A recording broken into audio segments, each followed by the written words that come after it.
গ্যাসটাও শেষ হয়ে গেছে, এখন আবার এই যে স্টোভে করে রান্না করতে হবে।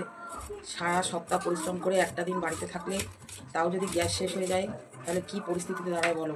এখন এই রাত্রিবেলায় ইচ্ছাও করছে না কাঠের উনুনে গিয়ে রান্না করতে, সেই জন্য এই স্টোভে করেই রান্না করতে হবে। আর সারা সপ্তাহ কাজ করে তখন ভালো লাগে স্টোভ জ্বালিয়ে রান্না করতে, আর গ্যাসে তো রান্না করতে করতে সবারই অভ্যাস হয়ে গেছে। এখন গ্যাস যদি না থাকে তাহলে মানুষের কী পরিস্থিতি দাঁড়ায় বলো তো বন্ধুরা।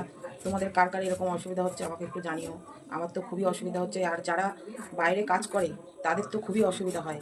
বাড়িতে থাকলে তাও দিনের বেলায় রান্নাটা কাঠে করে নিলে অসুবিধা হয় না, আর আমাদের তো পুরো সপ্তাহে মানে একটা দিন হয়তো আমরা ছুটি পাই, সেই একটা দিন মানে বাড়িতে থাকলেও যে ভালো মন্দ রান্না করে খাবো তার উপায় নেই। কী পরিস্থিতিতে এসে আমরা দাঁড়িয়েছি, আর কি করব বলো। এটা সবারই অসুবিধা হচ্ছে, শুধু আমার একার না। তাই তোমাদের সাথে একটু শেয়ার করলাম।